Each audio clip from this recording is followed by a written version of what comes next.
और NEET paper leak मामले की बात करते हैं। सुप्रीम कोर्ट में आज फिर से यहां पर सुनवाई हुई। लंच के बाद एक बार फिर से सुनवाई शुरू हो जाएगी। आपको बता दें, मुख्य न्यायाधीश ने टॉप 100 का लिस्ट एक पढ़ा और कहा कि ये देश भर से आए टॉपर्स, 100 टॉपर्स में से आंध्र प्रदेश से 7, बिहार से 7, गुजरात से 7, हरियाणा से 4, तो ऐसे पूरी एक लिस्ट उन्होंने यहाँ पर पढ़ी है। इस मामले पर एक अहम सुनवाई आज कोर्ट के अंदर चल रही है।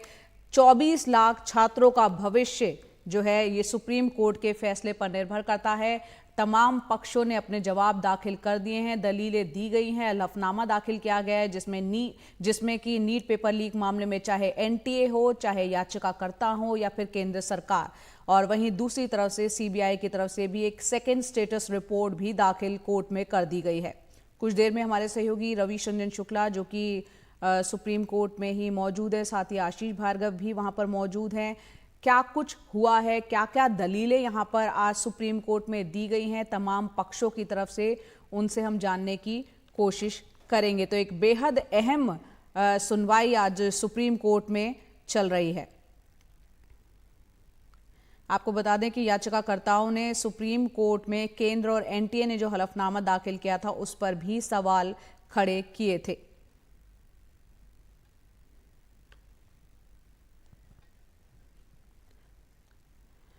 नीट पेपर लीक का मामला, उसमें हमने देखा कि तमाम कई जगह से गिरफ्तारियां भी हुई थी। हाल ही में हमने देखा पटना के एम्स के जो 4 छात्र हैं, जिसमें कि 3 जो है वो 3rd ईयर के छात्र थे, एक छात्र 2nd ईयर का था, उनको जो है पकड़ा गया और बाद में उनसे पूछताछ सीबीआई भी कर रही है।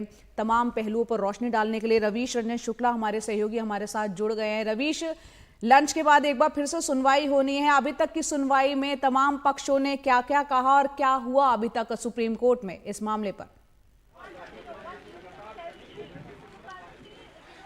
जी देखिए जया, अभी तक की जो सुनवाई में है उसमें याचिकाकर्ताओं की तरफ से एनटीए के प्रोसीजर पर, यानी उसके जो तरीके हैं उस पर सवाल उठाया गया। याचिकाकर्ता के वकील का ये कहना था कि बहादुरगढ़ के एक सेंटर का जिक्र किया गया कि इसमें जो है 2 सेट पेपर बनते हैं, एक केनरा बैंक में था और एक एसबीआई में था। गलती से एसबीआई बैंक वाले पेपर की जगह केनरा बैंक का पेपर बढ़ गया, लेकिन एनटीए ने इस तथ्य को अपने हलफनामे में नहीं बताया, यानी छुपाया गया, जिसके आधार पर ग्रेस मार्क दिया गया था।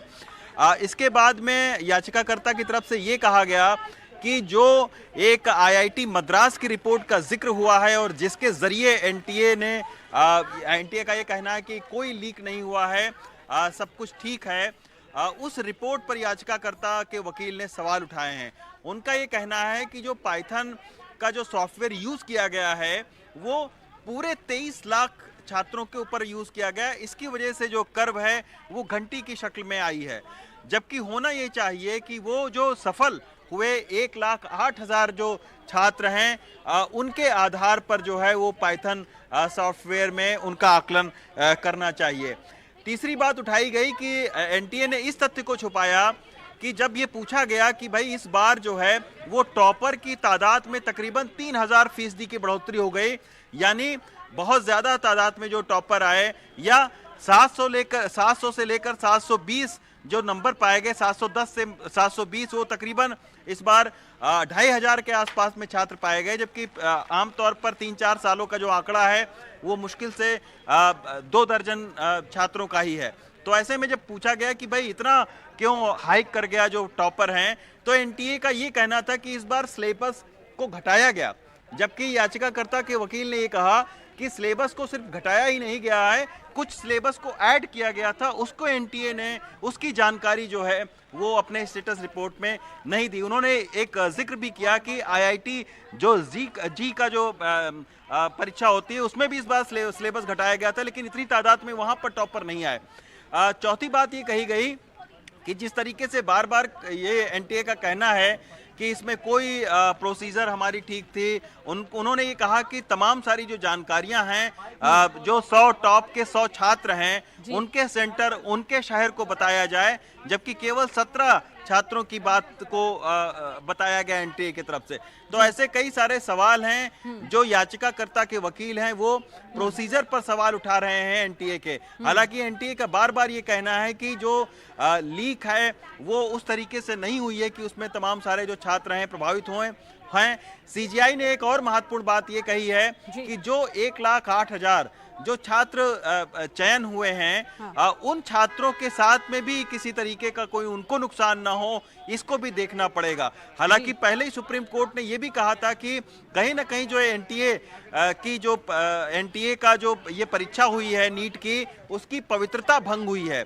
यानी उसकी जो पवित्रता है चल रही है याचिकाकर्ताओं की तरफ से, याचिकाकर्ताओं की तरफ से जो पक्ष रखे जा रहे हैं, जाहिर सी बात है कि अभी लंच के बाद भी सुनवाई होगी विस्तार पूर्वक, क्योंकि सभी अपने पक्ष रख रहे हैं और एनटीए की कई बातें जैसा कि याचिकाकर्ता कह रहे हैं उनको छुपाया गया। तो क्या ये माना जाए कि आज इस पर, जो कि माना जा रहा था कि सुप्रीम कोर्ट एक अहम फैसला भी सुना सकता है कि जो नीट परीक्षा उसको रद्द किया जा सकता है या नहीं, तो यानी माना जाए कि थोड़ा ये सुनवाई लंबी भी चल सकती है?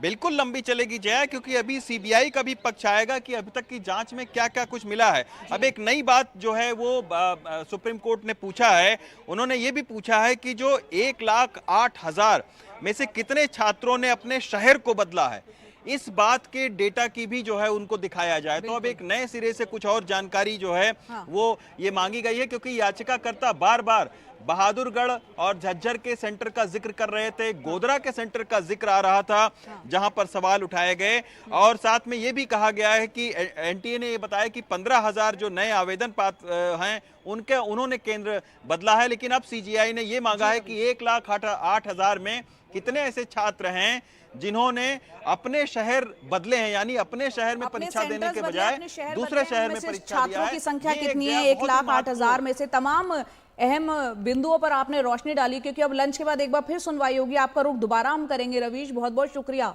विस्तार से पूरी जानकारी देने के लिए।